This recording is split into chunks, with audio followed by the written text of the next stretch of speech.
Mic testing mic testing mic testing. क्या मेरी आवाज आपको सुनाई दे रही है? Hello hello hello hello hello. क्या आपको मेरी आवाज सुनाई दे रही है?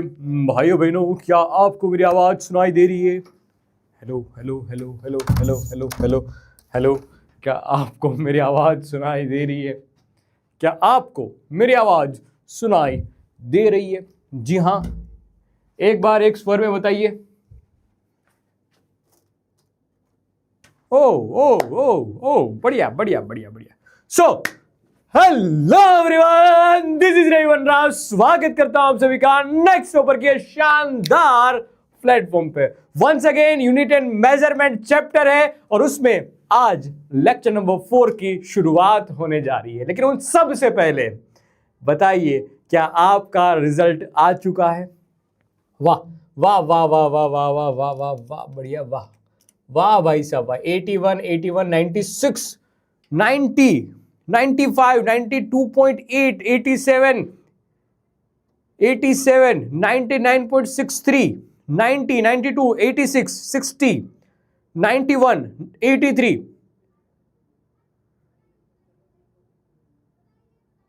ओ भाई साहब, 99.89। ये भी कोई परसेंटेज होते हैं? 95.34। भाई तुमने तो छरी लगा दी। छा गए गुरु, छा गए। अरे गुरु छा गए तुम तो, छा गए तुम तो। वाह वाह वाह वाह वाह वाह वाह वाह वाह वाह वाह वाह वाह वाह, बहुत बढ़िया बहुत बढ़िया बहुत बढ़िया बहुत बढ़िया। कुछ हुआ क्या? तो हाँ, वो तो ठीक है ठीक है, ये वाला दिख रहा है, कोई दिक्कत नहीं है। हाँ भाई साहब, इतने परसेंटेज। कोई 80 के नीचे है क्या? कि सब शातिर बच्चे यहां पर आए हैं? कोई 80 के नीचे है क्या? 80 के नीचे है क्या कोई? ओ भाई, कोई है क्या?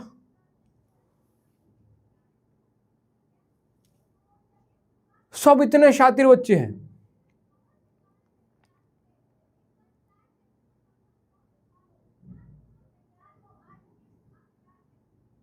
भाई आंखें फड़ी की फड़ी रहेगी। मैं इन शानदार होशियार बच्चों को पढ़ा रहा हूं, मैं इन बच्चों को पढ़ा रहा हूं। ओ भाई साहब, यार तुम तो कोई 80 के नीचे हो ही नहीं। सब 70 पार है, सब 80 पार है। इसका मतलब मैं बहुत ब्रिलियंट स्टूडेंट को पढ़ा रहा हूं, इतने टैलेंटेड विद्यार्थियों को मैं पढ़ा रहा हूं। साले झूठ झूठ नहीं बोल रहे हो ना? झूठ मूठ पे नहीं लिख रहे हो ना? ये 90 90 90 घबराहट छूट जाते हैं। आपने को क्या है, सर को लिखने दो 90 90। अब जब फेंकना ही है तो पूरी शक्ति से फेंको ना। 99.89 93। सही तो बोल रहे हो ना? अपना ही रिजल्ट देख के बोल रहे हो ना? यार बहुत बढ़िया यार, बहुत बढ़िया। शायद शक्ल तुम्हारी उस परसेंटेज लेवल की ना हो, लेकिन यार तुम अगर इतने परसेंटेज ला दे रहे हो बेटा, तो यार एक तो प्यारा सा हक बनता है तुम्हारे लिए। हाँ यार, बहुत बड़ी बात है, बहुत बड़ी बात है, बहुत बड़ी बात है दोस्त, बहुत बड़ी बात है। मतलब 11th पे आपने अच्छी खासी मेहनत की है, अच्छी खासी मेहनत की है। लेकिन फिर भी अगर कोई बच्चा ऐसा है, हालांकि ऑलमोस्ट सबका रिजल्ट बहुत बढ़िया ही आया है, मतलब आपने अच्छे अच्छे परसेंटेज ही लिखे हैं यहाँ पर, या आए हैं आपके अच्छे अच्छे परसेंटेज सचमुच में। लेकिन फिर भी अगर कोई ऐसा बच्चा है कि जो अपने निर्धारित, हो सकता है ये परसेंटेज में भी आप सेटिस्फाई ना हो, ऐसा भी हो सकता है। कोई 80% या 85 या 95 लेके भी ऐसा फील कर रहा हो, और मेरे अच्छे नंबर नहीं आए, मतलब मैंने एक्सपेक्ट जो किया था वो नहीं आया। अगर कोई ऐसा बच्चा है तो उनके लिए एक बहुत प्यारा सा वॉइस नोट है, मैं सुनाता हूं आपको, ठीक है? बहुत प्यारा सा वॉइस नोट है, क्या सुनना मेरे बात। हाँ, अगर कोई ऐसा बच्चा है कि जिनका जो उन्होंने एक्सपेक्ट किया था उससे थोड़ा पीछे रह गए हैं, तो उनके लिए खास बात है। क्या बहुत अच्छे परसेंटेज से पास नहीं हो पाया? मेहनत तो हर बच्चा करता है ना, मेहनत करने के बाद भी रिजल्ट नहीं आता है। अभी बहुत सारे बच्चे होंगे कि 10th में पूरी मेहनत करी थी सर, लेकिन वो सेटिस्फेक्शन नहीं है, छूट गया। Exams are a part of your life, exams are not the life in itself. अपने आप में जीवन नहीं है, जीवन का एक अभिन्न हिस्सा है। हमारे हाथ में ये है कि हम दिल खोल के मेहनत करें, और वो मेहनत तुम्हें करना है। वो मेहनत अगर तुमने करी है तो it's not about winning, it's all about winning in the process of involvement. आप क्या 100% इन्वॉल्व थे? अगर आप इन्वॉल्व हो तो तुम बोलोगे कि मेहनत का एक कतरा भी जाया नहीं जाता। बचपन में मैं कभी बहुत ठीक है जी, बहुत बढ़िया। तो चलो इसी के साथ हम आज की क्लास की शुरुआत करते थे। मतलब जो हो मिला है वो बहुत बढ़िया है, जो मिला है वो बहुत बढ़िया है, और जो आगे मिलेगा वो और भी बेहतरीन होगा। हम उसी राह पे और उसी चाह से आगे बढ़ते आज की क्लास की शुरुआत करते हैं। तो पिछली क्लास में हमने क्या क्या पढ़ा था, किसी को याद हो तो डायमेंशंस के बारे में पढ़ा था। सबसे पहले फिजिकल क्वांटिटी के बारे में पढ़ा था। अब तक बेटा 3 लेक्चर हो चुके हैं। लेक्चर 1 हो चुका है, अगर किसी ने नहीं देखा तो पहले वो देखना। लेक्चर 2 भी हो चुका है, लेक्चर 3 भी हो चुका है, जिसमें हमने फिजिकल क्वांटिटी के बारे में पढ़ा था पहली वाली में। फिर हमने सॉलिड एंगल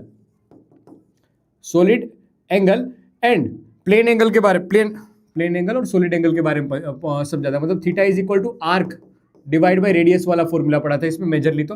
और लेक्चर नंबर 3 जो था वो बेटा डायमेंशन पर बेस्ड था। क्या पढ़ा था हमने? डायमेंशंस के बारे में पढ़ा था। डायमेंशंस के बारे में पढ़ा था। इस डायमेंशंस में बहुत सारी बातें मैंने की थी। फंडामेंटल क्वांटिटी कितनी होती थी सर? 7 फंडामेंटल क्वांटिटी होती है, और उनके ही बेसिस पे हमने डिराइव भी की थी बहुत सारी फिजिकल क्वांटिटी और उनके डायमेंशनल फॉर्मूले। तो उनमें से बहुत सारी मैंने होमवर्क में भी दी थी लास्ट में, शायद 4-5। क्या आपने वो होमवर्क किया था? क्या आपने वो होमवर्क किया था? ईमानदारी से बताना दोस्त, अभी बताइए। लाइन मेहनत का कतरा भी जाया नहीं जाता। क्या आपने वो क्वेश्चंस किए थे? किए हैं तो बहुत बढ़िया, नहीं किए हैं तो मैं वो 2 क्वेश्चंस और एक बार रिपीट करवा देता हूं, क्योंकि ये दोनों आईएमपी है। ठीक है, ये दोनों ज्यादा आईएमपी है। समझना क्या क्या। एक सरफेस टेंशन का फॉर्मूला हुआ करता था T is equal to force per length. याद रखना बेटा, होता है फोर्स पर लेंथ। तो बेटा फोर्स होता है न्यूटन में, फोर्स यानी न्यूटन में, और ये पर लेंथ तो न्यूटन पर मीटर। MLT फॉर्म ऐसा हो जाएगा M1 L1 T-2, डिनोमिनेटर में मीटर है तो L1 कैंसिल आउट हो जाएगा। तो सरफेस टेंशन या ST, सरफेस टेंशन का dimensional formula M1 okay, L0 है, ठीक है, और T की पावर -2 एज इट इज। ये डायमेंशनल फॉर्मूला बन जाएगा सरफेस टेंशन के बारे में। ओके बढ़िया।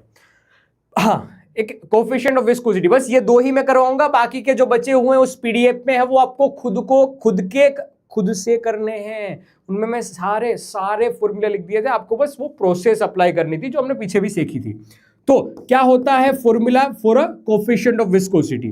तो ईटा A delta V divide by delta Y।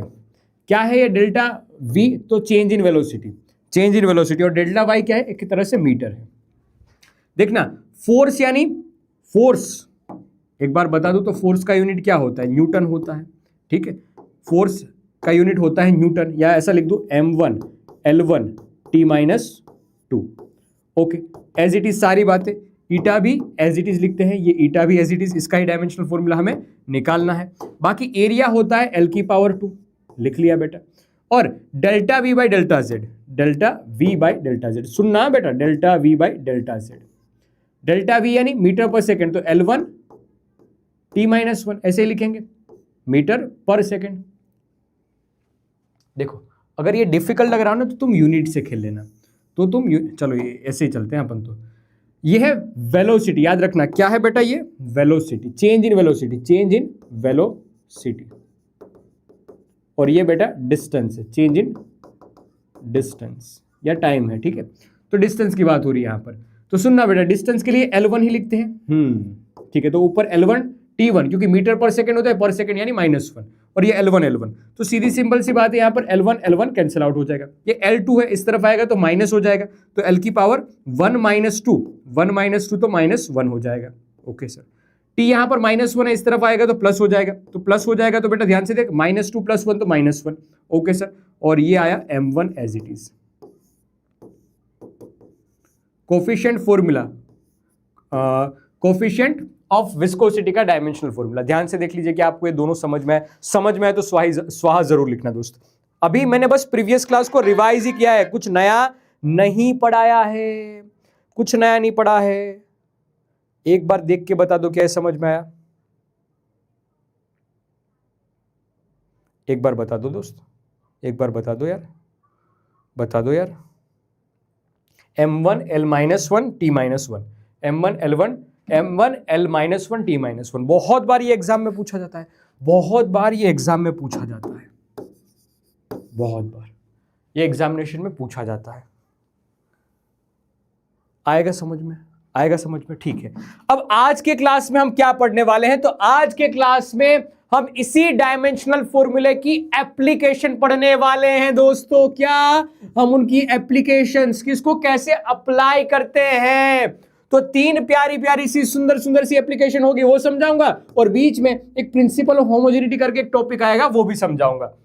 ठीक है, तो ये अपने सेशन की खास बात रहने वाली है। आज लेक्चर नंबर 5 की खास बात, लेक्चर नंबर 4 हुआ ना, 4 की खास बात रहने वाली है। ओके, शुरुआत करते हैं डायमेंशनललेस क्वांटिटी से। जो हमने पढ़ा ना, उसी में से एक सार निकाला है मैंने, वो सार आपको बताता हूं। इसको ऐसे भी याद रख सकते हो, SMT करके। क्या है SMT? चाणक्य। SMT क्या है? शकुनी मामा टिप।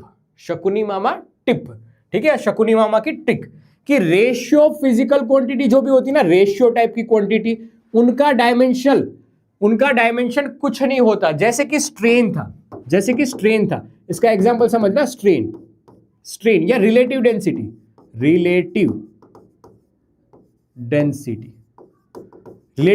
क्या होती है बेटा? Density divide by density note. तो दोनों का यूनिट तो सेम होगा बेटा, तो डायमेंशनल लेस बन जाएगा, m0 L0 टी की पावर 0। ओ, फिर लिखता था स्ट्रेन। तो स्ट्रेन क्या है बेटा? एक तरह से रेशियो है, change in length divide by length, ratio बेटा 0 बन जाएगा, m0 L0 टी की पावर 0। ओ भाई, हाँ। अब देख, ऑल द मैथमेटिकल कांस्टेंट, जैसे कि कहीं पे लिखा हुआ है 5, जैसे कहीं लिखा है 10, कहीं पे लिखा हुआ है पाई, तो ऐसे कांस्टेंट को हम डायमेंशनल लेस घोषित करते हैं। 1/2 का कोई डायमेंशन नहीं होता है। 1/2 तो 1/2, 0.5 तो 0.5, 0.7 तो 0.7, उसका यूनिट नहीं होता है। ओके, कोई बात नहीं, तुम्हारे जो परसेंटेज आए हैं बेटा, उसका यूनिट नहीं है। परसेंटेज भी ऐसे ही निकालते ना, जो तुमने नंबर लाए, कितने में से कितने नंबर लाए। देखो, तुम्हारे मार्क्स 100 में से, ये कितने मार्क्स का पेपर होता है? 70 मार्क्स का। तो 70 मार्क्स में से तुम कितने लेके आए? टेस्ट में होता है ना 70 मार्क्स, 70 में से तुम कितने लेके आए हो? मान लीजिए 35। तो बेटा ये एक रेशियो हुआ, ये तुम्हारा रेशियो हुआ। तो 75 डिवाइड बाई 75 या ऐसे 35 डिवाइड बाई 70, और मार्क्स कैंसिल आउट हो जाएंगे, एक रेशियो मिलेगा तुम्हें। ये एक रेशियो ही तो हुआ, इसका कोई डायमेंशन नहीं होगा। हाँ जी, ओके। फिर स्टैंडर्ड फंक्शन, जैसे कि एक्सपोनेंशियल फंक्शन हो। अब क्या होगा एक्सपोनेंशियल फंक्शन? वो बेसिक मैथमेटिक्स में पढ़ाऊंगा, लेकिन e की पावर x दिख गया आपको, या कुछ 2 की पावर में कुछ आपको दिख गया x, तो ऐसे एक्सपोनेंशियल फंक्शन की कोई भी बेटा, इसका कोई भी डायमेंशनल फॉर्मूला नहीं होता है। ठीक है, ओके सर। और लोगेरिथम टाइप के फंक्शन, जैसे कि कहीं पे आपको दिख गया log 10 बेस्ड ऐसे कुछ x में कुछ भी हो सकता है, log या ln x ऐसा कुछ दिख गया, तो इसका कोई भी डायमेंशन नहीं होता है। ट्रिग्नोमेट्री टाइप के फंक्शन, जैसे कि साइन थीटा हो गया, कोस थीटा हो गया, टेन थीटा हो गया, फिर इसके रेसिप्रोकल जो भी हम पढ़ते हैं ना बेटा, टेन का क्या पढ़ते? टेन का रेसिप्रोकल कोट थीटा, फिर कोस का क्या होता था? सेक थीटा, फिर साइन का क्या होता था? कोस सेक थीटा। तो इनके भी कोई भी डायमेंशनल फॉर्मूला, मतलब dimensional formula m0 L0 T की पावर 0 बनता है। Okay sir.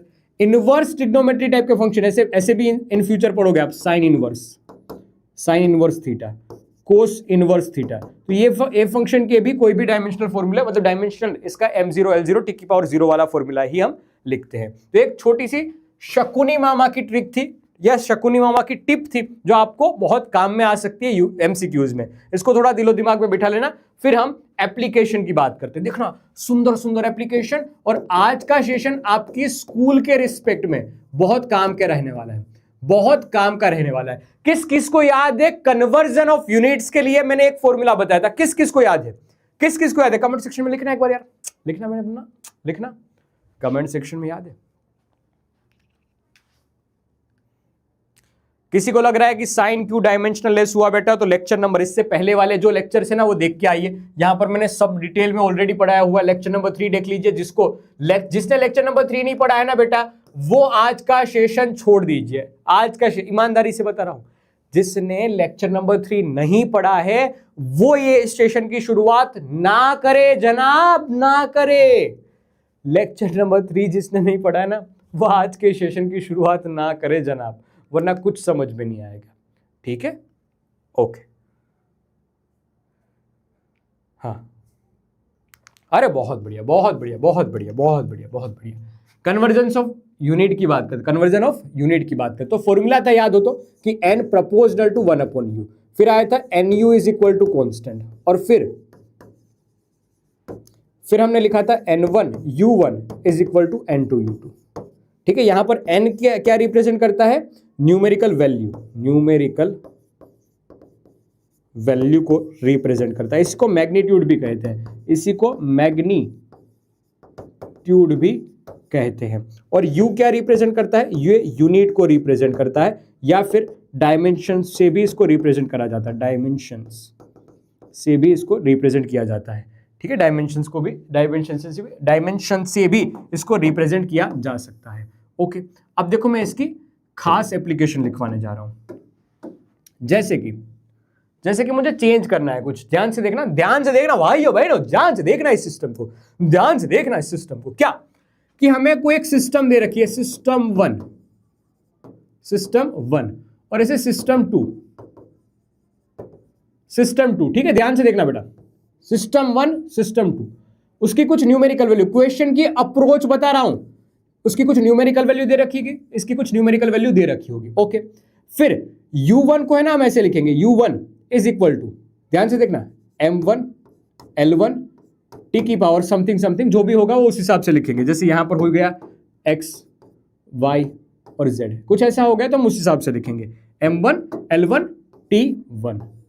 ठीक है, सेम यहां पर डायमेंशन की जगह पे हम लिखेंगे ऐसे, u2 की जगह पे ऐसे डायमेंशन लिखेंगे। जैसे कि हो गया ये बेटा m2 l2 t की t2। अब सेम बेटा, अगर सेम क्वांटिटी है तो सेम क्वांटिटी के डायमेंशन सेम रहेंगे। फोर्स का डायमेंशन सेम ही रहता है ना बेटा, फोर्स है तो फोर्स, उसका डायमेंशन रहता है बेटा सेम। ओके ओके ओके, अब इसमें m1 क्या है? हो सकता है m1 पहले वाले में कुछ और हो, दूसरे वाले में m2 कुछ और हो। फिर यहां पर, और चलो ठीक है, ये 2 स्टेप समझ में आए, ये लिखना आना चाहिए, ये लिखना आना चाहिए। फिर अप्लाई, देखो अभी है ना सारी चीजें कनेक्ट होगी। फिर अप्लाई क्या? n1 u1 is equal to n2 u2, ये अप्लाई करना है एंड सोल्व। दूसरा स्टेप क्या है? एंड सोल्व, एंड सोल्व, खत्म बेटा। हाँ, अब देखो मैं इसकी एप्लीकेशन बताता हूं, कैसे यूज करना है, कैसे यूज करना है। सुनना, क्वेश्चन के फॉर्म में समझाता हूं। Convert 1 newton into a dyne, 1 newton into dyne. तो बेटा न्यूटन है वो किस में रिप्रेजेंट किया जाता है? एसआई सिस्टम में। और डाइन है बेटा वो किसका यूनिट है? सीजीएस सिस्टम का, सीजीएस सिस्टम का यूनिट है। ठीक है, तो सिस्टम 1 हमारे लिए, छोटे सिस्टम 1 और छोटे ये सिस्टम 2 अपने लिए। देखना, एक मेथड मैंने बताई है, लेकिन एनसीईआरटी में पूछते हैं, स्कूल में पूछते हैं कि डायमेंशनल एनालिसिस से ये सोल्व करके दिखाइए, वरना हमने ये सोल्व ऑलरेडी कर रखा है, लेकिन डायमेंशनल एनालिसिस से पूछा है। तो सिस्टम 1 यानी कि एसआई सिस्टम, और सिस्टम 2 यानी कि सीजीएस सिस्टम, हमारे क्वेश्चन के अकॉर्डिंग, ठीक है, इतनी बात समझ में आई? Okay sir. Numerical value n1 newton में है बेटा, तो इसको हम लिखेंगे 1, और उसी n2 की वैल्यू हमें निकालनी है, इसी में n2 की वैल्यू हमें निकालनी है। ओके सर, आपको याद होगा कि यहां पर मास, लेंथ और time m1 l1 t1। Okay, mass newton में है, इसका मतलब कि मास किस में लिखा जाता है? केजी में लिखा जाता है। जी बोल बेटा हाँ, बोल बेटा हाँ, हाँ बेटा। ओगी निर्वाण क्या मिल जाएगा तुम्हें? थोड़ी देर शांति पकड़ लेना। ओगी बेटा यहां आ जा। L1 किस में मेजर करते हैं? मीटर में मेजर करते हैं। T1 किस में, टाइम किस में मेजर करते हैं? सेकंड में मेजर करते हैं। एसआई सिस्टम की बात हो रही है। सेम अगर सीजीएस सिस्टम की बात है तो बेटा M1 किस में मेजर करते हैं? बेटा सीजीएस सिस्टम में ग्राम में मेजर करते थे। क्या आपको बात याद आई? बताओ लेंथ किस में मेजर करते थे? लेंथ किस में मेजर करते थे? बताओ सेंटीमीटर में। फिर टाइम किस में मेजर करते थे? T2, बताओ किस में? सेकंड में मेजर करते थे। क्या ये लिखना आया? क्या लिखना है? पहले ये ट्रिक समझना, ये अच्छे से समझना लिखना कैसे है, ये बोर्ड्स के स्कूल के हिसाब से ऑलरेडी ये क्वेश्चन हमने कर लिया है क्या? हाँ जी, ये क्वेश्चन हमने ऑलरेडी कर रखा है। लेकिन अगर स्कूल में डायमेंशनल एनालिसिस से पूछते हैं तो हमें ये ट्रिक अपनानी है, अदरवाइज नहीं। डायमेंशनल एनालिसिस से पूछते हैं तो हमें ये ट्रिक अपनानी है, अदरवाइज नहीं। ठीक है, ओके, बढ़िया। हाँ जी, अब अभी मैंने क्या बताया था? अभी मैंने बताया था, ध्यान से देखना, अभी मैंने बताया था कि N1U1 is equal to N2U2। N1 की न्यूमेरिकल वैल्यू 1 है बेटा, N2 हमें फाइंड करना है। U1 के लिए कैन आई राइट, सुनते जाना, U1 के लिए can I right M1 L1 T की पावर 1। ओके सर, ये बढ़िया है, ये बढ़िया है। सेम बात यहां पर, N2 तो आपको निकालना है तो एज इट इज लिख लीजिए। U2 के लिए M2 L2 T की पावर 2। देखा, अब इसमें मैं एक शकुनी मामा वाला स्टेप सिखाता हूं, शकुनी मामा स्टेप, SMS, शकुनी मामा स्टेप। शकुनी, ये मेथड है, पूरी की पूरी मेथड। अभी अच्छा क्वेश्चन करवाने वाला हूं। ये एक सिखाने के लिए मैंने एग्जाम्पल लिया है, क्वेश्चन नहीं है ये एक मेथड समझाने के लिए मैंने यूज किया है। ठीक है, अभी एक्चुअल क्वेश्चन तो अभी करवाने वाला हूं, देखना बात को। ओके सर, तो ये लिख लिया हमने। और क्या, ऐसे में शकुनी मामा वाला स्टेप क्या कि बेटा 1 न्यूटन किसका यूनिट है? बताओ, 1 न्यूटन किसका यूनिट है? 1 न्यूटन किसका यूनिट है? न्यूटन किसका यूनिट है? न्यूटन, न्यूटन कहो या डाइन कहो बेटा, किसका यूनिट है ये? न्यूटन कहो या डाइन कहो, किसका यूनिट है ये? किसका यूनिट है? और जिसका भी यूनिट है उसका डायमेंशनल फॉर्मूला क्या था? डायमेंशनल फॉर्मूला उसका क्या था? मैंने याद रखने के लिए भी आपको बोला था, क्या था डायमेंशनल फॉर्मूला? बताओ बताओ बताओ। हाँ जी, बहुत सारे बच्चे सही बता रहे हैं, बहुत सारे बच्चे सही बता रहे हैं। M1 L1 ऐसे ऊपर पावर में, हाँ ऐसे M1 L1 T की पावर -2, T की पावर -2। हाँ जी, M1 L1 T -2। तो यहां पर पावर लिखनी है हमें 1 T की पावर -2, 1 T की पावर -2। याद आएगा? याद आएगा? 1 T की पावर -2। ये नहीं भूलना है, पिंकी पिंकी वाली बात नहीं भूलनी है मेरे लाल। ओके, बढ़िया। अब निकालना क्या है बेटा? N2 निकालना है। देखना, N2 as it is, N2 as it is. बाकी सब सारी चीजें 1 है तो लिखने की जरूरत उसको नहीं है। अब देखना, M1 MM वाले की टर्म की पावर सेम होगी, LL वाले की पावर सेम होगी, TT वाले की पावर सेम होगी। अगर नहीं की तो बेटा कुछ ना कुछ गड़बड़ है। ठीक है, अब ये सेम हो गई तो ऐसे M1 divide by M2, power कितनी है इसकी? इसकी पावर है 1। देखना ध्यान से, ओके। फिर देखना ध्यान से, L1 divide by L2, power कितनी है इसकी? सर 1, लिख लिया बेटा 1। ओके, यहां पर T1 है तो ये T1 divide by T2, power कितनी है इसकी? सर -2, दोनों में कॉमन है -2। ये पावर सेम ही होगी हमेशा, ये पावर सेम ही होगी हमेशा। देखते जाना। और पहले सिस्टम में मास किस में था? केजी में था तो केजी 1 kg। डिनोमिनेटर में दूसरे सिस्टम में मास किस में था? ग्राम में था तो 1 ग्राम, 1 ग्राम। पावर कितनी है? 1 है, लिखने की जरूरत नहीं है लेकिन फिर भी लिख देता हूं। L1 पहली सिस्टम में, लेंथ किस में है? मीटर में बेटा, तो ये मीटर लिख दिया, 1 मीटर। ठीक है, दूसरी सिस्टम में लेंथ किस में है? सेंटीमीटर में, तो 1 सेंटीमीटर, 1 सेंटीमीटर। पावर आ गई बेटा 1। पहली सिस्टम में टाइम किस में है? सेकंड में है बेटा, सेकंड। दूसरी सिस्टम में टाइम किस में है? सेकंड में है बेटा, सेकंड में।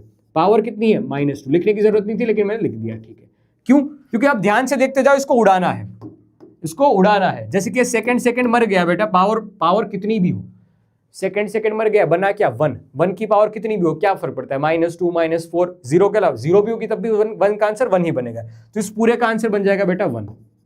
ओके, अब ध्यान से देखते जाना।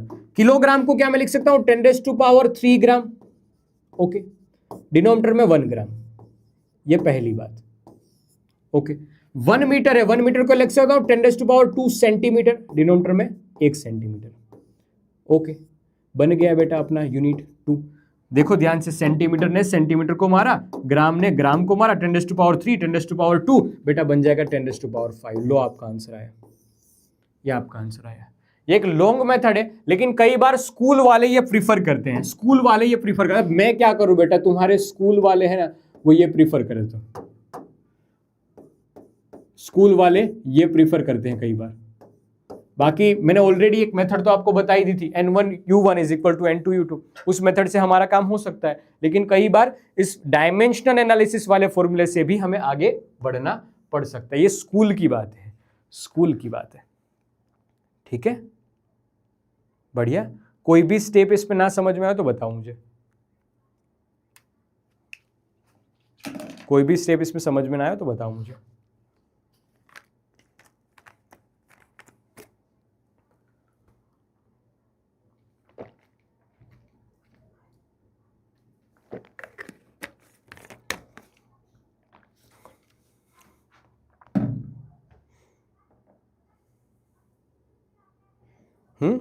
बढ़िया। लास्ट स्टेप में क्या किया, किलोग्राम को ग्राम में कन्वर्ट किया, मीटर को सेंटीमीटर में कन्वर्ट किया। सेम सेम यूनिट होते हैं तब इसको कैंसिल आउट कर सकते हैं, अदरवाइज नहीं कर सकते हैं, इस वजह से इजी था, बहुत बढ़िया।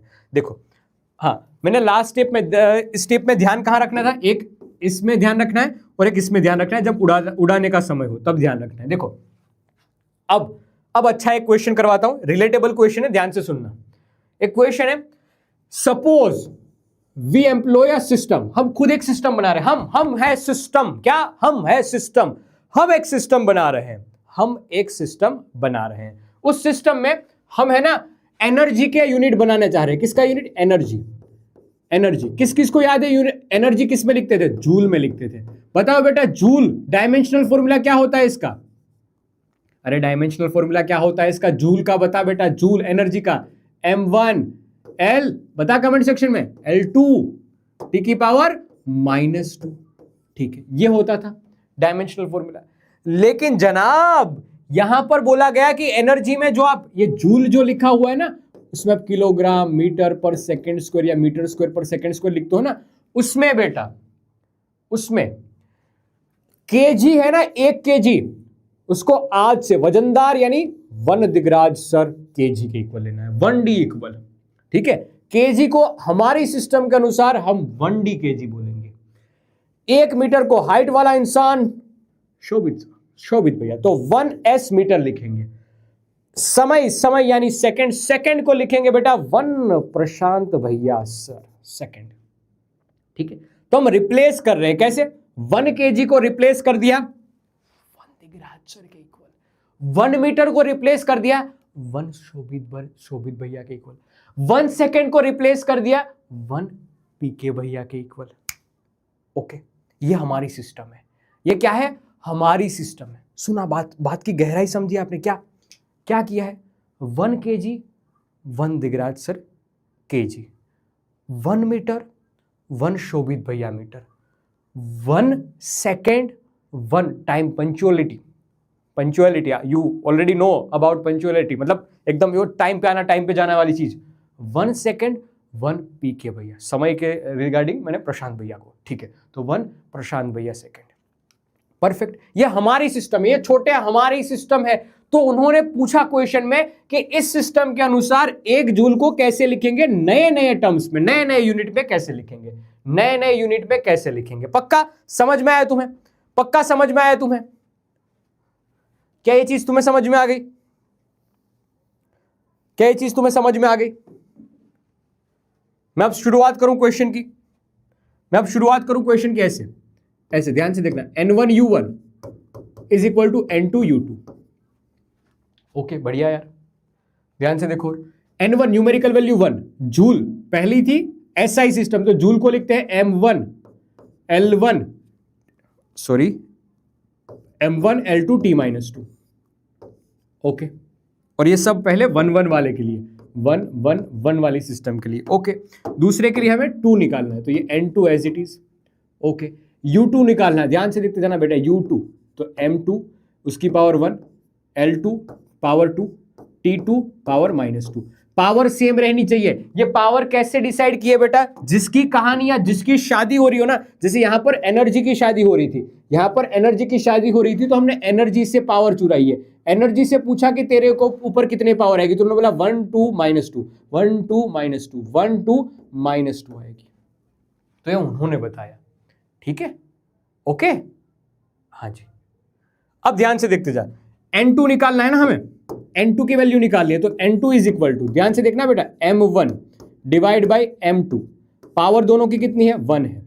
फिर यहां पर भी L1 divide by L2, power कितनी आएगी B जितनी भी है वो लिखेंगे। T1 divide by T2, power कितनी आएगी जो भी है वो लिखेंगे। जैसे कि पावर है वो पिंकी पिंकी अक्षरों से लिखो बेटा, तो 1 2 और ये -2। पक्का इतनी बात समझ में आई। अब सिस्टम 1 में बेटा, सिस्टम 1 में मास किसको लिखते थे बेटा, 1 kg को लिखते थे, तो ये 1 kg।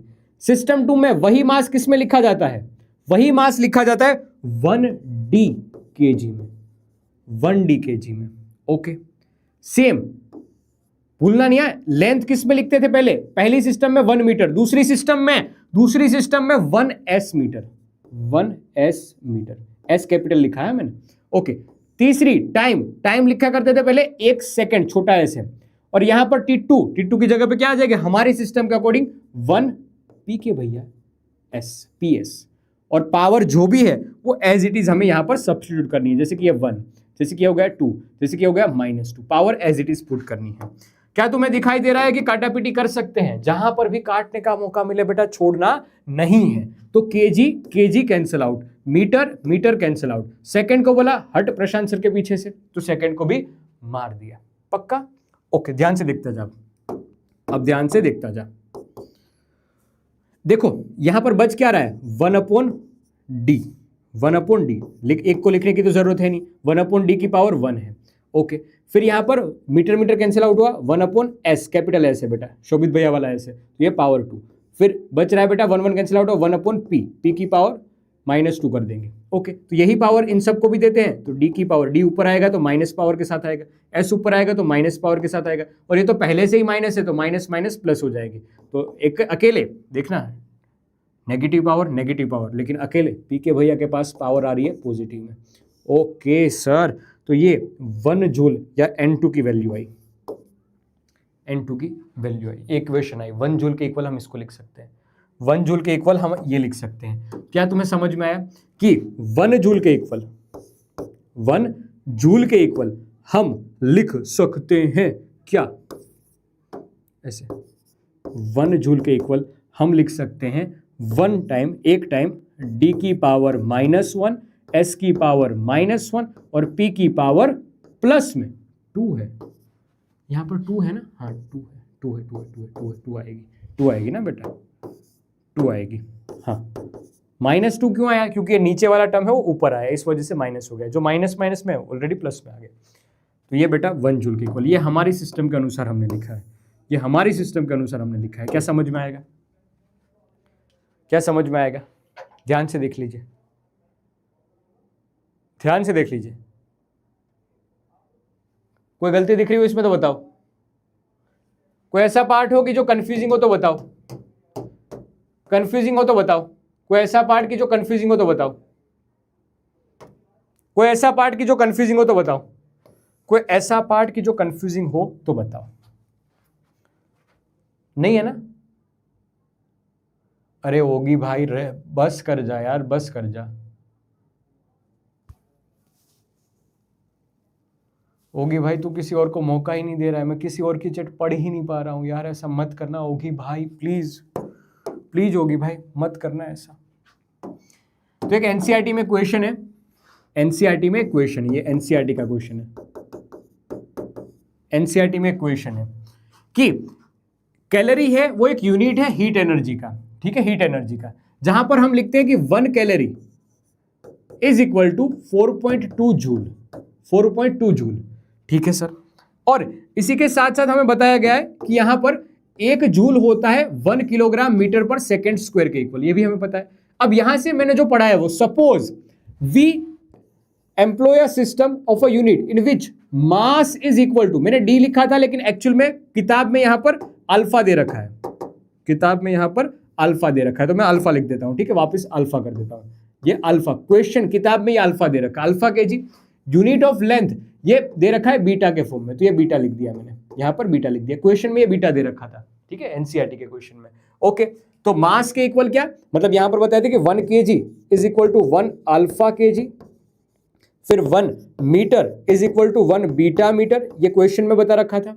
ओके, हाँ जी, मतलब 1 लिखने की जरूरत नहीं है, ऐसे अल्फा केजी, ऐसा लिखो अल्फा केजी, और ये बीटा मीटर। ओके, फिर 1 second is equal to gamma या गेमा, गामा बोलते हैं, गामा सेकेंड, इसके इक्वल बता रखा था।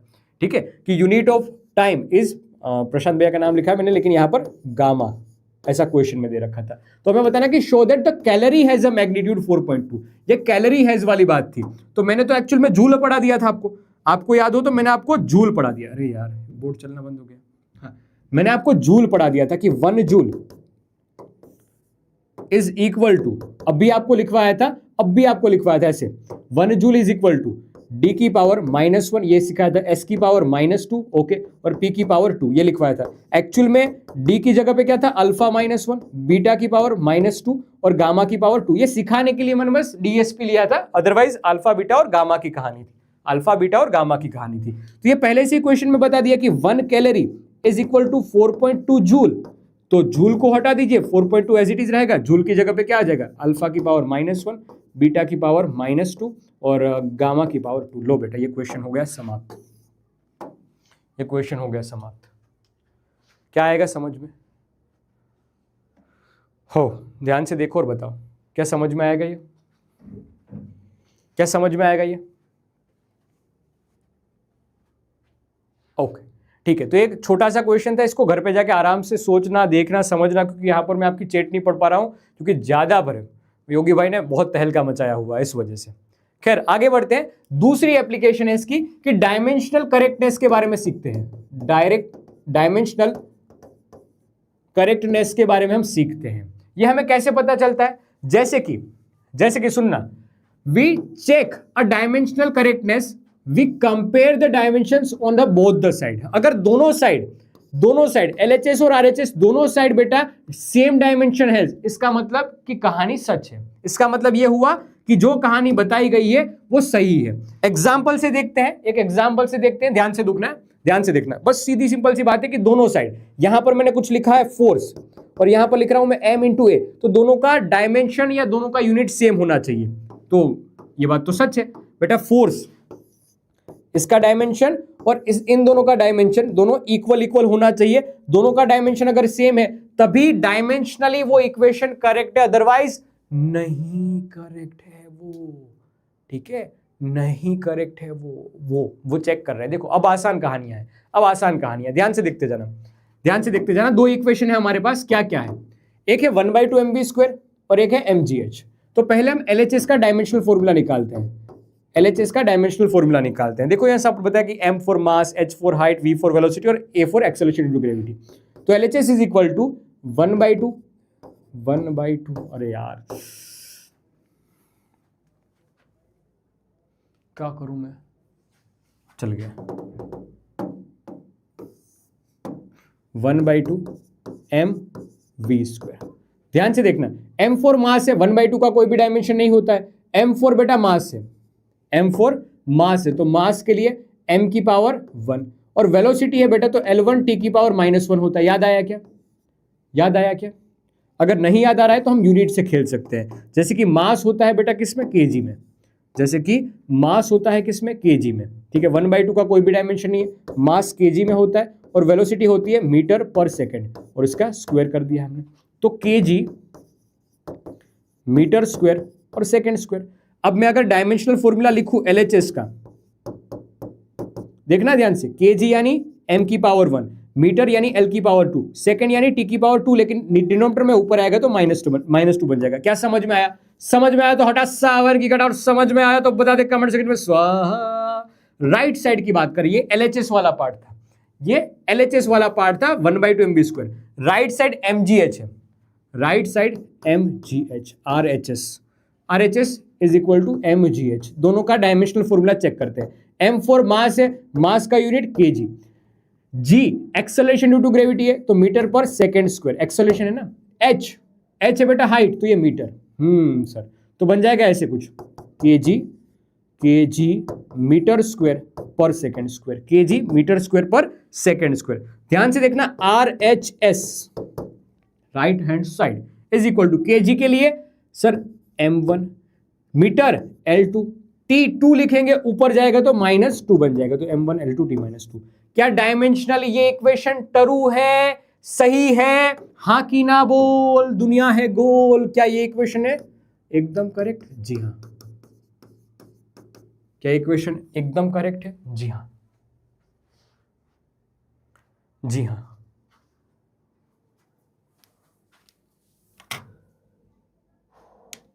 अरे बेटा, जो हो गया वो हो गया। अब क्लास 11 क्लास 12 आपके हाथ में है, उसको अच्छे से बनाओ। ठीक है, ओके ओके। बढ़िया बढ़िया, आगे बढ़ते जाओ। एक और चीज यहां पर बताते हैं, ध्यान से देखना, ध्यान से देखना। क्या कि the physical quantity separated by the symbols, जैसे कि प्लस लिखा हुआ है, जैसे कि प्लस लिखा हुआ है, माइनस लिखा हुआ है या इज इक्वल टू लिखा हुआ है, इसका मतलब समझना, इसका मतलब समझना।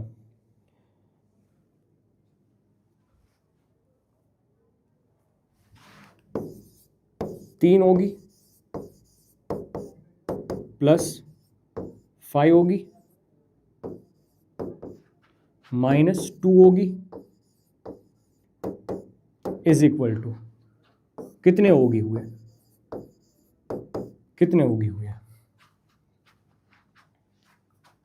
बताओ बेटा, कितने होगी हुए?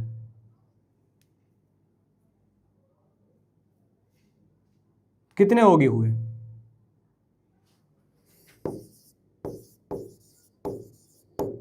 तीन होगी -5, 5 line +5 line 2,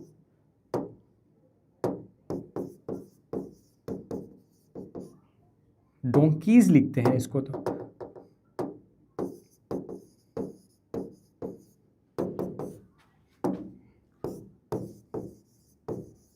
is equal to how many होगी?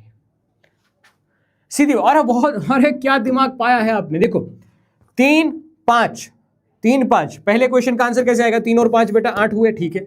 8 में से 2 निकाल दिया, 6 बचे, 6 होगी। सही है, सही, एकदम ट्रू ट्रू। यहां पर दूसरे क्वेश्चन का आंसर, दूसरे क्वेश्चन का आंसर, दूसरे क्वेश्चन का आंसर दो। अब दूसरे क्वेश्चन का आगे आंसर दो। 3 होगी, उसमें 5 शेर ऐड किए और 2 गधे निकाल दिए।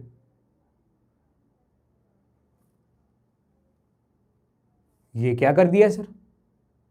ये क्या कर दिया सर?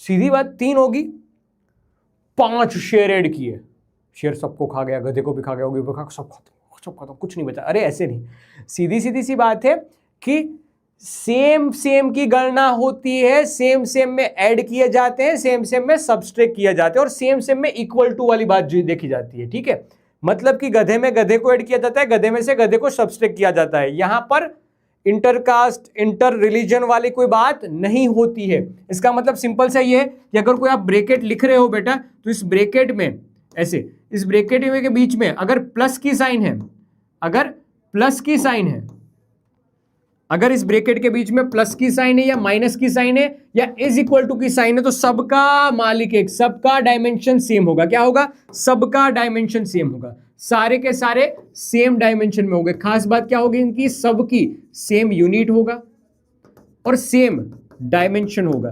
क्या होगा? सेम डायमेंशन होगा। तो ये बात दिमाग में बैठनी चाहिए, क्या कि सेम डायमेंशन और सेम यूनिट वाले को ही ऐड किया जाता है, सेम डायमेंशन वाले को और सेम यूनिट वाले को ही सब्सट्रैक्ट किया जाता है, सेम डायमेंशन और सेम यूनिट वाले को ही इक्वल टू या लेसर देन और ग्रेटर देन की गणना में हम कैलकुलेट करते हैं। इसी को कहते हैं प्रिंसिपल ऑफ होमोजेनिटी, जो हमारे बाप दादा ने पहले ही बता दिया था भाई। गधे में गधे को ऐड करेंगे, गधे में से गधे को सब्सट्रैक्ट करेंगे, बात खत्म, बात खत्म। ठीक है, गधे में गधा याद रह जाएगा, प्रिंसिपल ऑफ होमोजेनिटी, और कुछ बड़ी बात नहीं है। ठीक है, अब हमें इस इक्वेशन से बताना है कि क्या इसमें प्रिंसिपल ऑफ होमोजेनिटी का पालन हो रहा है कि नहीं हो रहा है। ये इक्वेशन में हमें ए और बी, और ये क्या हुआ, नल में पानी आ गया। Find the dimension of A by B, A by B तो इसमें है ही नहीं। ठीक है, हमें ये इक्वेशन ट्रू है कि नहीं है वो चेक करना है। जैसे कि फोर्स F इंटू एस, ये सारे के सारे सब, ये पहला पार्ट, ये दूसरा पार्ट और ये तीसरा पार्ट, ये सभी के डायमेंशन सेम होने चाहिए। बताओ मुझे, फोर्स इंटू एस, इसका डायमेंशन क्या होगा? फोर्स इंटू एस इसका डायमेंशन, ठीक है। फिर इज इक्वल टू करके लिख रहे हैं, इज इक्वल टू करके यहां पर लिख रहे हैं, सबका डायमेंशन सेम होगा कि नहीं होगा? अब तो आप देख के भी बता सकते हो, 1/2 mv² minus 1/2 mu²। u initial speed है, v t टाइम पे स्पीड है, सबका डायमेंशन सेम होगा कि नहीं होगा? क्या ये ट्रू है कि नहीं है? क्या ये ट्रू है कि नहीं है? ट्रू है कि नहीं है? बस डायरेक्ट बता दो, डायरेक्ट बता दो, डायरेक्ट बता दो। हाँ, आपको पता है बेटा ये जूल में होगा, ये काइनेटिक एनर्जी का फॉर्म है, ये भी काइनेटिक एनर्जी का फॉर्म है बेटा, ये भी जूल में हो जाएगा। और ये न्यूटन इंटू मीटर, ये न्यूटन इंटू मीटर, और आपको याद हो तो न्यूटन इंटू मीटर को ही हम जूल बोलते हैं, ये भी जूल में है। तो ये सारे के सारे ट्रू है। पिछला सेशन, मुझे इसलिए बोल रहा हूँ कि पिछला सेशन अगर आप देख के आए होंगे तभी ये चीज़ समझ में आएगी, तभी ये चीज़ समझ में आएगी। पक्का? ठीक है, शानदार शानदार शानदार शानदार शानदार, बहुत बढ़िया बहुत बढ़िया बहुत बढ़िया बहुत बढ़िया बहुत बढ़िया। अब इसी पर बेस्ड अच्छे अच्छे क्वेश्चंस करते हैं, अच्छे अच्छे क्वेश्चंस करते हैं, जैसे कि रूल आउट द, मतलब ये सारी बात बताई गई है और पूछा क्या है पता है? हमें बताना है कि kinetic energy, formula of a kinetic energy on the basis of dimensional arguments, इनमें से कौन सा फॉर्मूला काइनेटिक एनर्जी के लिए सही है? काइनेटिक एनर्जी के लिए सही, तो आप सबको पता तो है कि काइनेटिक एनर्जी का फॉर्मूला होता है 1/2 mv², ये पता है। लेकिन क्या हो अगर मैं काइनेटिक एनर्जी का फॉर्मूला ऐसे लिखूं, काइनेटिक एनर्जी के E is equal to 3/16 mv², क्या ये फॉर्मूला सही है? क्या ये फॉर्मूला सही है? क्या ये फॉर्मूला डायमेंशनली करेक्ट है? इट्स अ ट्रू और फॉल्स, फटाक से बताओ, ट्रू और फॉल्स। क्या हो अगर मैं इस फॉर्मूले को लिखूं, काइनेटिक एनर्जी के फॉर्मूले को लिखूं 3/16 mv², ये तो ट्रू है ही है, ये तो बात सच्ची है, ये तो हम बहुत बार पढ़ के आए हैं और ये हमें पता भी है। लेकिन यहां पर बताओ ये फॉर्मूला डायमेंशनली करेक्ट है कि नहीं? डायमेंशनली करेक्ट है कि नहीं है? m यहां पर मास को रिप्रेजेंट करता है, v यहां पर वेलोसिटी को रिप्रेजेंट करता है। मैं लिख देता हूं, m for mass, v for velocity, ये क्वेश्चन में गिवन है। देखो देखो, अगर कोई जनता पूछ रही है, जनता ऐसे पूछ रही है, बता रही है कि sir it's a false, it's a false, it's a false, तो मैं सीधा सीधा बता देता हूं, ध्यान से देख, ये केजी, ये है मीटर पर सेकंड स्क्वायर, तो मीटर स्क्वायर और सेकंड स्क्वायर। अगर इसका डायमेंशनल फॉर्मूला निकालोगे ना बेटा तो m1 L2 t की पावर -2 ही आएगा, जो कि डायमेंशनली करेक्ट है, डायमेंशनली करेक्ट है, डायमेंशनली ये चीज ट्रू है, डायमेंशनली ये चीज करेक्ट है। हाँ जी, 1/2, ये 3/2 से कोई फर्क नहीं पड़ता है, 3/2 से कोई फर्क नहीं पड़ता, 3/12 से कोई फर्क नहीं पड़ता। यहां पर मैं अगर कुछ नहीं भी लिखता ना तब भी ये फॉर्मूला सही था। तो dimensionally it's a true, but actually it's a wrong, actually false. Actually में फॉल्स कैसे? 1/2 आता है। तो एक बात समझ में आई कि फॉर्मूला एक्चुअल में सही होना और डायमेंशनली सही होना दोनों अलग अलग बात है, दोनों अलग अलग बात है, दोनों अलग अलग बात है दोस्त। मैं अगर लिख दूं यहां पर, मैं यहां पर लिख दूं kinetic energy is equal to mv², dimensionally सच है। मैं यहां पर लिख दूं kinetic energy is equal to 200 mv², ये भी डायमेंशनली करेक्ट है। मैं यहां पर लिख दूं kinetic energy is equal to 50 mv², ये फॉर्मूला भी सही है। Kinetic energy is equal to, मैं लिख दूं यहां पर 1/10 mv², ये फॉर्मूला भी सच है। ये सारे फॉर्मूले ट्रू है, ये सारे फॉर्मूले एक्चुअल में गलत है लेकिन डायमेंशनली करेक्ट है, डायमेंशनली करेक्ट है। क्यों? क्योंकि ये जो कांस्टेंट पार्ट होते हैं ना, उनके पास, उनके लिए हमारे पास कोई आइडिया ही नहीं है। हमें क्या पता वहां पर 1/2 आता है, 3/4 आता है, वो तो प्रैक्टिकली हम फाइंड करते हैं, हमें एक्चुअल में पता नहीं है। तो इसी वजह से एक सुंदर बात यहां पर लिखी हुई थी, क्या कि डायमेंशन, ये थोड़ा ऊपर उठाना पड़ेगा उसके लिए, क्या कि dimensional analysis can not tell constant like 1/2 और एग्जैक्ट फॉर्मूला। एग्जैक्ट फॉर्मूले के बारे में डायमेंशनल एनालिसिस नहीं बताता है। हो सकता है कोई वैल्यू गलत हो सकता है कोई कांस्टेंट हो वहां पर, हमें क्या पता। तो उसके बारे में हमारे पास कोई भी इंफॉर्मेशन नहीं होती है। ठीक है, याद रहेगा, ये आपको पीडीएफ में अच्छे से लिख के मिल जाएगा, इसको याद रख लेना, इसको याद रख लेना। ये भी एसएमटी वाला पॉइंट है, शकुनी मामा स्टेप है, शकुनी मामा स्टेप है। आओ कुछ अच्छे क्वेश्चन करते हैं, लेकिन उससे पहले ये दूसरा क्वेश्चन भी निपटा लेते हैं। क्या ये डायमेंशनली करेक्ट है? दूसरा क्वेश्चन डायमेंशनली करेक्ट है। दूसरा क्वेश्चन हमारे पास ये रहा 1/2 mv² प्लस m इंटू ए। बताओ क्या ये डायमेंशनली करेक्ट है? क्या ये काइनेटिक एनर्जी की इक्वेशन सही है? काइनेटिक एनर्जी की इक्वेशन सही है? क्या लगता है आपको? क्या लगता है आपको? देखो बेटा, गुस्सा मत होना यार, अच्छी चीज पढ़ा रहा हूं और बहुत धीरे धीरे से आराम आराम से पढ़ा रहा हूं, तुम ऐसे खफा खफा मत हो जाना मुझसे। हाँ, तुम खफा खफा मत हो जाना मुझसे। सर इतना तेज पढ़ा रहे हैं, सर इतनी स्लो पढ़ा रहे हैं, सर ये तो आता है, सर ये तो जरा भी नहीं आता है। बेटा कोशिश करोगे हर चीज समझ में आ जाएगी। अगर दिमाग में बिठा ही लोगे कि नहीं कुछ समझ में आ रहा, तो कभी नहीं समझ में आएगा। तुम मेरे चांद के टुकड़े हो मेरे दोस्त, कोशिश करना समझने की, तो हर चीज समझ में आ जाएगी। मैं हूं ना यहाँ पर तुम्हारा ध्यान रखने के लिए। हाँ मेरे मुन्ना, हाँ ओके। डिंग डिंग डिंग डिंग डिंग डिंग डिंग डिंग, नहीं है, नहीं है, बहुत सही बहुत सही। ये गलत है। क्यों? क्योंकि 1/2 mv² सही बात है, ये सही है, इसका फॉर्मूला होता है जूल, ये बात सही है। लेकिन 1/2 m मतलब ma तो भाई न्यूटन का था, ये जूल के इक्वल थोड़ी होगा। तो ये एनर्जी की इक्वेशन है, लेकिन राइट साइड है वो फोर्स है। ये एनर्जी है वो बात सही है, लेकिन ये फोर्स है बेटा। तो एनर्जी और फोर्स एकदम से एडिशन नहीं की सकते हैं, ये बात गलत हो जाएगी, डायमेंशनली इनकरेक्ट। और वैसे भी इनकरेक्ट है। ऐसे मामा मासी को बेटा अलग है, ये गधा है, ये घोड़ा है। गधे और घोड़े का ऐसे कॉम्बिनेशन नहीं बना सकते, एक हाथी और एक चींटी है, ऐसे कॉम्बिनेशन नहीं बना सकते हैं। ठीक है, अब अच्छा क्वेश्चन आता है। देखो हिमाचल में 2005 में पूछा गया क्वेश्चन, जब आपका बस जन्म हुआ होगा ताजा ताजा, तब का ये क्वेश्चन है कि x इज इक्वल टू, तुम्हारे x की बात हो रही बेटा, x is equal to a plus bt plus ct²। इसमें x है वो मीटर में है, t है वो सेकंड में है। Then what is the unit of c? तो c का यूनिट क्या होगा? c का यूनिट क्या होगा? ध्यान से देख, x is equal to a plus bt plus ct²। तो सीधी सीधी सी बात है कि x मीटर में है तो a भी मीटर में होगा, ये भी बात सही है। bt का यूनिट भी मीटर होगा और ct² का यूनिट भी मीटर ही होगा। हाँ बात तो सही है हाथी भैया। तो ct² का यूनिट है बेटा मीटर। ओके, कंपैरिजन करके अकॉर्डिंग टू प्रिंसिपल होमोजेनिटी। अब t बेटा समय है, समय, समय का स्क्वायर बेटा, तो समय यानी s का स्क्वायर और ये मीटर। तो c का यूनिट निकल के आ गया मीटर पर सेकेंड स्क्वायर। लो बेटा बन गया, ये तो बहुत सिंपल तरीके से बन गया। क्या तुम्हें समझ आया? क्या तुम्हें समझ आया? क्या तुम्हें समझ आया?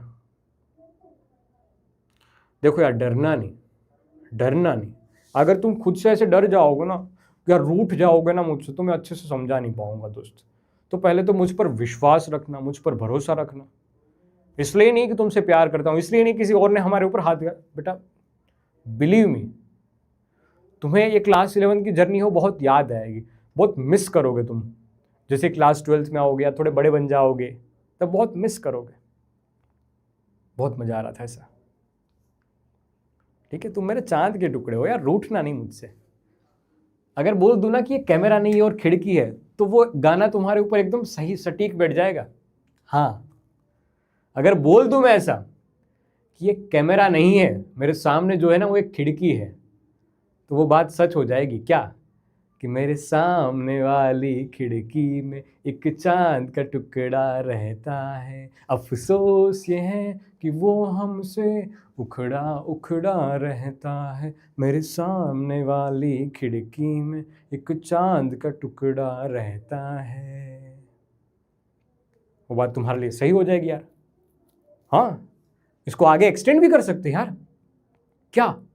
बरसात भी आकर चली गई, बादल भी गरज कर बरस गए, पर उसकी एक झलक को हम ए हुस्न के मालिक तरस गए। अब प्यास बुझेगी आंखों की, दिन रात ये दुखड़ा रहता है, मेरे सामने वाली खिड़की में एक चांद का टुकड़ा रहता है। कुछ ज़्यादा ही फ्लर्ट कर दिया। चल आगे आओ, क्वेश्चन पे आ जाओ यार, क्वेश्चन पे आ जाओ यार। तुम्हें एक बात बताऊं, पता नहीं क्यों तुम्हारी बैच में मतलब इस साल गाने निकल जा रहे हैं, वरना पिछले साल मैंने प्रारंभ बैच पढ़ाई थी दोस्त, एक गाना नहीं गाया था मैंने, एक गाना, एक गाना कभी भी, इतनी शायरी भी नहीं सुनाई है मैंने। लेकिन पता नहीं इस बार तो ऐसा हो गया कि अभी चैप्टर खत्म भी नहीं और उस बार मैंने दो दो तीन तीन गाने सुना दिए तुम्हें। क्या यार, ऐसा लग रहा है कहीं कुल्लू भैया के साथ कंपटीशन में ना उतर जाओ।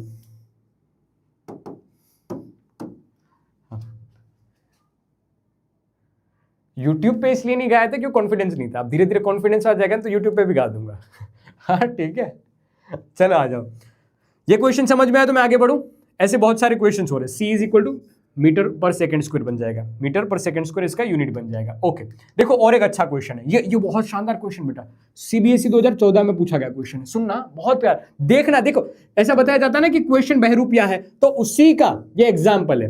जैसे कि यहां पर दे रखा है कि P plus A by V square bracket में V minus B is equal to RT। ऐसी भयानक इक्वेशन दे रखी है। कोई पूछे कैसी क्वेश्चन, भयानक इक्वेशन, लेकिन बताते ना कि क्वेश्चन बहरूपिया होता है, तो उसी का एग्जाम्पल है। देखना ये कि determine the dimension of A and B, A और बी के हमें डायमेंशन भी निकालने हैं और उसके SI यूनिट भी निकालने हैं। ठीक है, ठीक है, कोई बड़ी बात नहीं। देखो ध्यान से, प्रिंसिपल ऑफ होमोजेनिटी क्या कहती है बेटा, ये है तो ये है, इन दोनों के गधे और गधे का, अगर गधे में गधा ऐड किया जा रहा है या गधे में कोई चीज ऐड की जा रही है, मतलब सामने वाला भी गधा ही होगा। राइट राइट, ऐसा ही होता है ना, गधे में अगर कोई चीज ऐड की जाती है तो सामने वाला भी गधा ही होगा। ठीक है, तो यही बात यहां पर है कि प्रेशर में कोई चीज, P फॉर प्रेशर है, P फॉर प्रेशर है, P फॉर प्रेशर,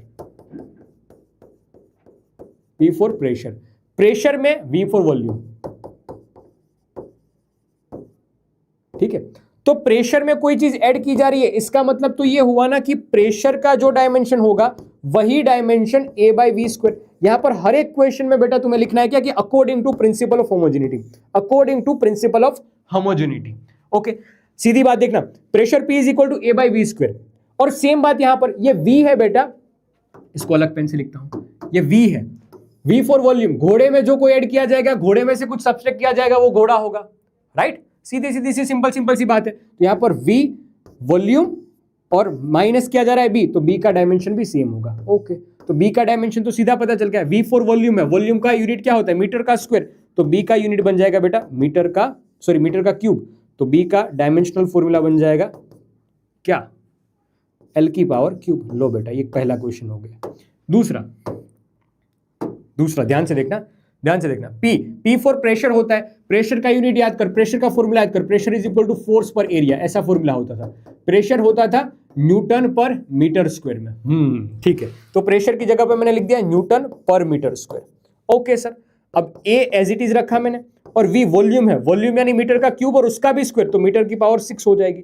6, ये 2000 मतलब m की पावर 2 और m की पावर 6 है, कैंसिल आउट करोगे 4 बन जाएगा, तो न्यूटन m की पावर 4, इसको बोलेंगे A, इसको बोलेंगे A क्या है भाई साहब, अरे यही तो है जिसका डायमेंशन हमें निकालना है। तो मैं वापस इसी चीज को यहां से कंटिन्यू करूं इसी चीज को मैं यहां से कंटिन्यू करूं, तो देखना A is equal to newton into करके मीटर की पावर 4।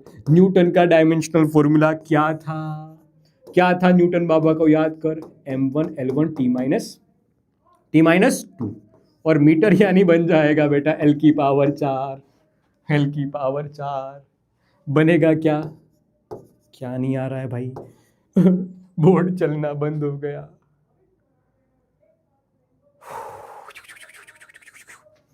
L की पावर 4,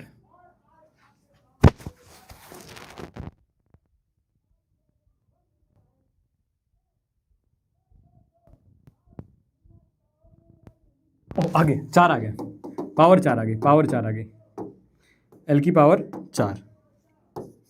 तो बेटा इसका डायमेंशनल फॉर्मूला बन जाएगा ऐसे, m की पावर 1, l की पावर 4 और 1 और t की पावर -2। लीजिए बेटा ये a का डायमेंशनल फॉर्मूला आ गया और a का यूनिट भी बीच में लिख दिया। बताओ बेटा क्या समझ आया? ध्यान से देख लो एक बार, अच्छे से देख लो, अच्छे से देख लो, अच्छे से देख लो,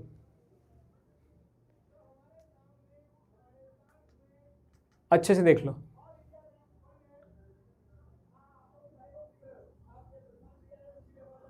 अच्छे से देख लो, अच्छे से देख लो दोस्त। ओ भाई साहब देख लो यार, देख लो, देख लो, अच्छे से देख लो। और साथ भी आकर चली गई।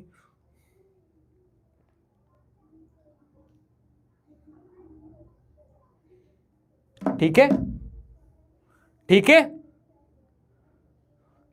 क्या आएगा समझ में? तो आज के सेशन में हमने क्या समझा है, इसकी दो एप्लीकेशन समझी। ध्यान से देखना, इसकी हमने दो एप्लीकेशन सीखी है। एक तो डायमेंशनल क्वांटिटीज के बारे में सीखा था कि डायमेंशनल लेस क्वांटिटी कौन कौन सी है, तो वो सारे कुछ एग्जांपल सीखे हमने, समझे, याद किए। उसके बाद क्या था, कन्वर्जेंस ऑफ यूनिट के बारे में समझा। एक ट्रेडिशनल मेथड हुआ करती थी, मतलब ये स्कूल लेवल की मेथड है, N1V1 N1U1 is equal to N2U2, और उसमें दो एग्जाम्पल मैंने करवाए। उस दो एग्जाम्पल से आपको आइडिया लग जाएगा कि हमें स्कूल में ऐसे पूछे कि डायमेंशनल एनालिसिस से सोल्व कीजिए तो आपको ये चीज पता चल जाएगी। ठीक है, स्कूल लेवल पे, अदरवाइज सारी चीजें बढ़िया है। बाकी हमने चेक करने की मेथड समझी कि डायमेंशनली कोई इक्वेशन करेक्ट है या नहीं है, उसको कैसे चेक करते हैं। उसमें भी बहुत सारे क्वेश्चंस हमने आज के सेशन में किए हैं। उसी में एक खास कंसेप्ट आया था, क्या, प्रिंसिपल ऑफ होमोजेनिटी। ये याद रखना, ठीक है, ये याद रखना, इस पर बेस्ड अच्छे अच्छे छोटे छोटे क्वेश्चंस किए जाते हैं। बस तो आज के सेशन में यहीं तक रखते हैं। अब एक एप्लीकेशन नंबर 3 है जिसको हम अगले सेशन में कवर करेंगे, कल के सेशन में कवर करेंगे। तो बस यहीं तक रखते हैं आज के सेशन की बात। मिलेंगे अगली बार नई नई बातों के साथ। तब तक के लिए बेटा tata bye bye, love you all, अपना ध्यान रखें, खुश रहें। और हाँ, एक जो चीज मैं भूल गया था उसको पहले ही बता दे रहा हूं कि पीसीपी अपलोड हो चुकी है, इसको आपको अटेम्प्ट करना है। ठीक है, अगले वीक से पहले सारे क्वेश्चंस निपटा लेना। पीसीपी अपलोडेड, इसको सोल्व करना है। क्या करना है, इसको सोल्व करना है। मैंने हर किसी के आंसर नहीं दिया, आपको खुद से सोल्व करना है, और जो ना बने वो अगले डाउट सेशन में मुझसे पूछना है। ठीक है देन, तो बस यहीं तक रखते हैं आज के सेशन की बात। मिलेंगे अगली बार नई नई बातों के साथ। तब तक के लिए बेटा tata bye bye, love you all, bye, अपना ध्यान रखें, खुश रहें, आबाद रहें।